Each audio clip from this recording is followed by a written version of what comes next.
আসসালামু আলাইকুম সুপ্রিয় শিক্ষার্থী বন্ধুগণ, আজকে আমরা আলোচনা করব দ্বিতীয় অধ্যায়ের চতুর্থ সৃজনশীল প্রশ্ন নিয়ে।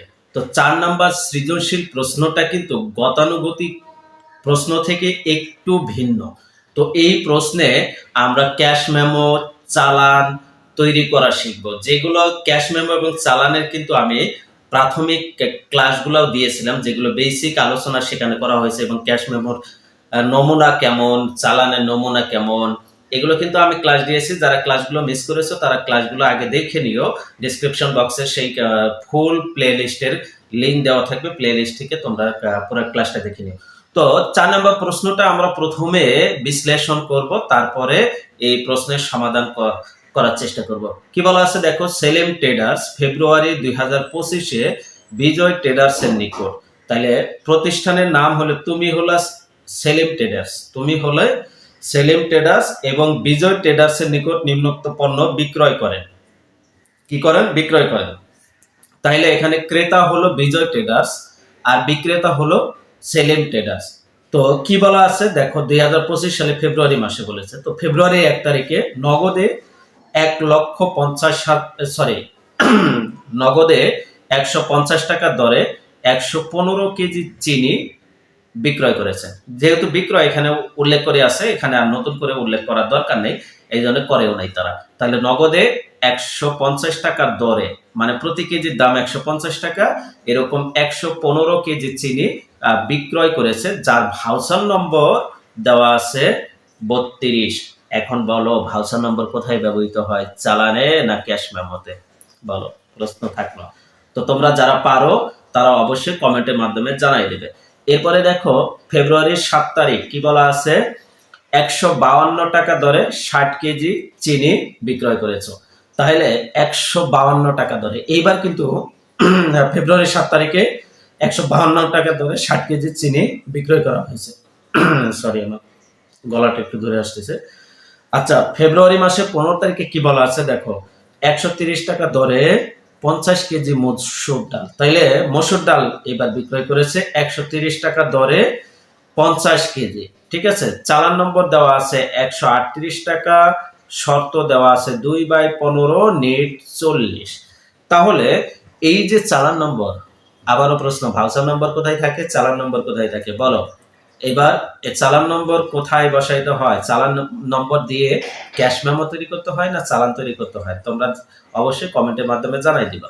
তো এবার আমি তোমাদেরকে এই যে শর্তর বিষয়টা নিয়ে একটু আলোচনা করে দিই, যে শর্ত বলতে কি বোঝায়। এখানে দেখো শর্ত দিছে 2/15। 2/15 এর মানে কি জানো, যে এই টাকাটা যদি 15 দিনের মধ্যে পরিশোধ করো তাহলে 2% অতিরিক্ত ডিসকাউন্ট পাবে। আর নেট 40 মানে অবশ্যই 40 দিনের মধ্যে পরিশোধ করতেই হবে।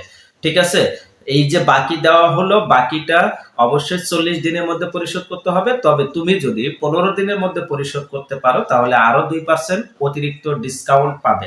এটি হলো এই শর্ত দিয়ে দিছে এখানে।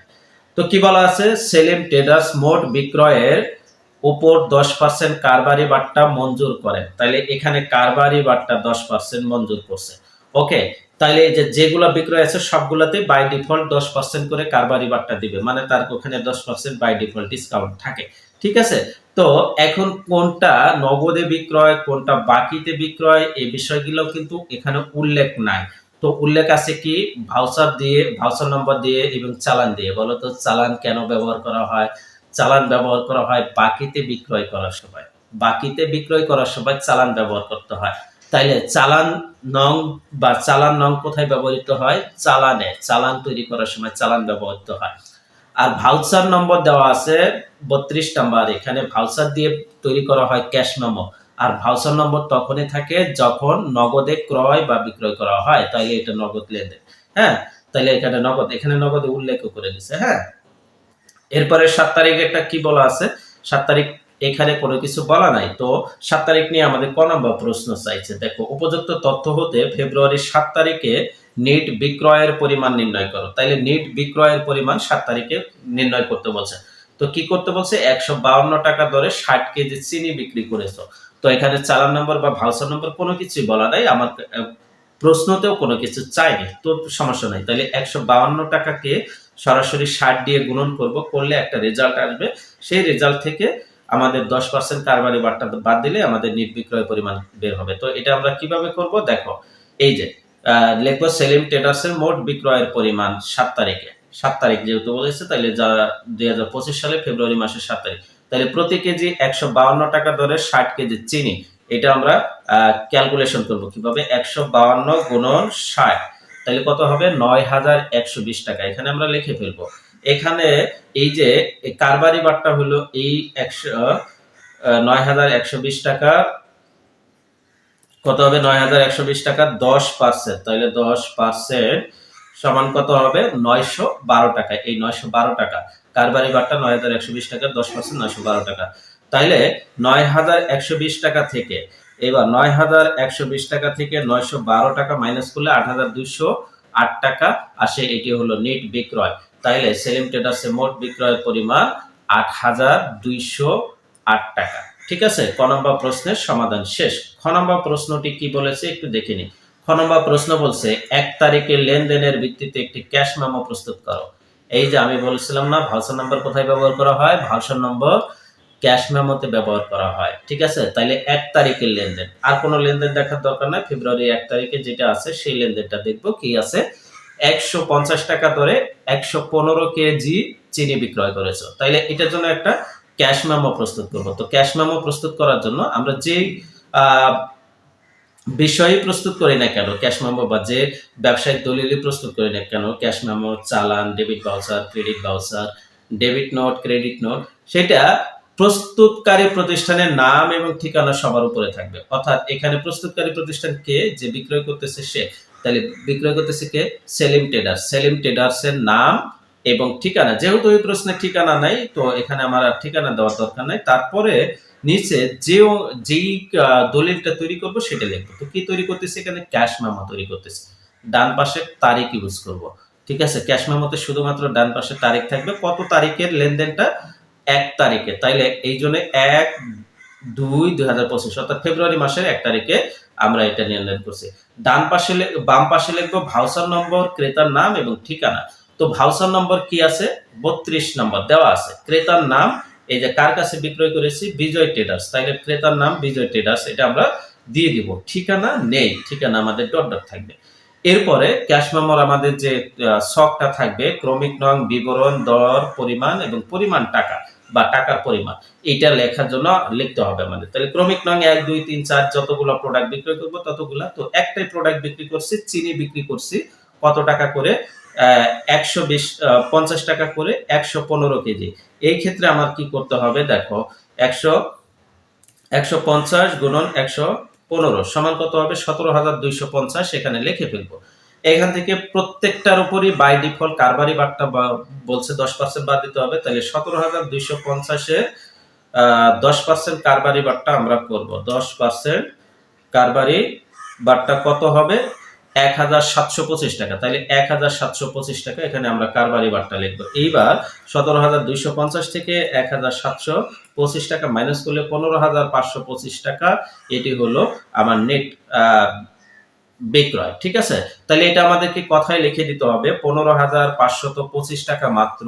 তো ক্যাশ মেমোতে ডান পাশে নিচের দিকে থাকে ক্রেতার সাক্ষ্য, বিক্রেতার সাক্ষ্য, সরি, বিক্রেতার সাক্ষ্য থাকবে ডান পাশে নিচের দিকে, আর বাম পাশে ক্রেতার স্বাক্ষর থাকবে, এবং একটি বিশেষ দ্রষ্টব্য দিয়ে লিখে দিতে হবে বিক্রিত মাল ফেরত নেওয়া হয় না। কেন বিক্রিত মাল ফেরত নেওয়া হয় না, কারণ নগদে বিক্রয় করেছে।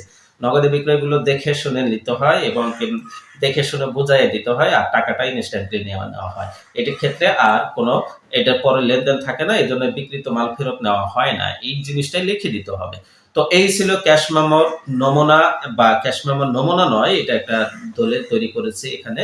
তো এই ক্যাশ মেমো এইভাবেই আমরা তৈরি করব সবসময়। ঠিক আছে, আর নমুনা কিভাবে করতে হয়, ক্যাশ মেমোর কয়টি অংশ থাকে, কেন ক্যাশ মেমো তৈরি করতে হয়, ক্যাশ মেমো কয় কপি করতে হয়, ক্যাশ মেমো কে তৈরি করে, এই সমস্ত বিষয়গুলো নিয়ে কিন্তু আমি একটা ক্লাস দিয়েছি, সেই ক্লাসগুলো তোমরা অবশ্যই দেখে নেবা।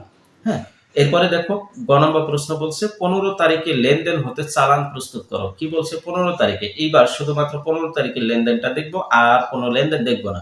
15 তারিখের লেনদেন কি আছে, 130 টাকা দরে 15 কেজি 130 টাকা দরে 50 কেজি মসুর ডাল ক্রয় করা হয়েছে। চালান নম্বর ছিল কত? 138 এবং শর্ত দেওয়া আছে। তাহলে এইটাই দেখবো, শুধু 15 তারিখে চালান প্রস্তুত করতে বলছে। তাহলে চালানটা আমরা কিভাবে প্রস্তুত করব? তাহলে এটা একটু দেখি। চালান প্রস্তুত করার জন্য আমাদেরকে কে চালান তৈরি করলো? সেলিম ট্রেডার্স, এবং এর ঠিকানা নেই, দরকার নেই। তাইলে এখানে চালান লিখে দিব। ডান পাশে আমরা তারিখ দিব, যে তারিখে লেনদেনের ভিত্তিতে চালান তৈরি করতে বলছে সেই তারিখটাই দিব 15/2/2025। বাম পাশে আমরা কি করব? চালান নম্বর লিখবো এবং ক্রেতার নাম, ঠিকানা, এই দুইটা জিনিস লিখবো। লিখে চালানের যে নমুনা ছক রয়েছে এটা লিখবো। ক্রমিক নং, মালের বিবরণ, দর, পরিমাণ, টাকা। চালান এবং ক্যাশ নম্বর একই ছক হবে। তো এই ক্ষেত্রে আমাদের কি করা হয়েছে দেখো, 130 টাকা দরে 50 কেজি মসুর ডাল বিক্রি করেছে। তাইলে দেখো, মসুর ডাল বিক্রি করেছে 130 টাকা দর আর 50 কেজি পরিমাণ, এবং দুইটার গুণফল কত হবে? দেখো, 130 গুণন 50 সমান কত হবে? 6500 বসাই দিলাম। এটার বাই ডিফল্ট আমার 10% ডিসকাউন্ট রয়েছে, তাইলে 10% ডিসকাউন্ট করলে আমার রেজাল্ট দাঁড়ায় 650। তাইলে এই 6500 থেকে 650 মাইনাস করলে 5850 টাকা, এটি হলো আমার নেট বিক্রয়। তাইলে এখানে কথাই লিখতে হবে 5850 টাকা মাত্র। আর এই জায়গায় শর্তটা দিয়ে দিতে হবে, নিচে যে শর্তটা রয়েছে সেই শর্ত অবশ্যই দিয়ে দিতে হবে। শর্ত কি রয়েছে? বিক্রয় শর্ত 2/15 নেট 40, এটা দেওয়া আছে। এই যে দেখো, এখানে শর্ত কি দেওয়া আছে? 2 বেশি দাগাদাগি হয়ে গেল না? এখানে দেখো শর্তটা দেওয়া আছে কত? এখানে শর্ত দেওয়া আছে 2/15 নেট 40, এটা দিয়ে দিব আমরা এখানে। হ্যাঁ, এখানে দিয়ে দিব। তারপরে বিশেষ দ্রষ্টব্য দিয়ে ভুল ত্রুটি সংশোধনযোগ্য, এই জিনিসটা দিতে হবে, কারণ বিক্রিত পণ্য বাকিতে বিক্রয় করেছো, এর ক্ষেত্রে ভুল ত্রুটি হতে পারে, কারণ বাকিতে এত তুমি ডেলিভারি দেওয়ার সময় এতটা ওরকম দাও না, আর বাকি তাকেই দাও যার মধ্যে যার প্রতি বিশ্বস্ত থাকে বা বিশ্বাস থাকে। আর বিশ্বাস তাদের উপরেই থাকে যাদেরকে আপন মনে হয়, আপনদের জন্য এত সিরিয়াস কোনো কিছু করা হয় না, এই জন্য ভুল ত্রুটি সংশোধনযোগ্য। আর এখানে এই যে ক্রেতা নিয়ে মাল নিয়ে আবার দেখা যায় যে ফরমাইশ অনুযায়ী যদি না হয় বা কোনো ডিফেক্ট থাকলে মাল ফেরত দিতে পারে। ঠিক আছে, এই জন্য এখানে বিক্রিত মাল পণ্যের ফেরত নেওয়া হয় না বা বিক্রিত মাল ফেরত নেওয়া হয় না, এই জিনিসটা লেখা যাবে না। এখানে লিখতে হবে ভুল ত্রুটি সংশোধনযোগ্য। এখানে শুধুমাত্র বিক্রেতার স্বাক্ষর থাকবে। কিসের স্বাক্ষর থাকবে? বিক্রেতার স্বাক্ষর থাকবে ডান পাশে। এখানে শুধু বিক্রেতার স্বাক্ষর থাকবে, এভাবে দেখে নিও। ঠিক আছে, তো এই ছিল এই ক্লাসের আলোচনার বিষয় 4 নম্বরে। তো 4 নম্বর প্রশ্নে যদি কারো কোনো কোথাও বুঝতে অসুবিধা হয়, কোনো প্রশ্ন থাকে, তাহলে অবশ্যই জানাবে। সে পর্যন্ত সবাই ভালো থাকো, সুস্থ থাকো। দেখা হচ্ছে পরবর্তী ক্লাসে।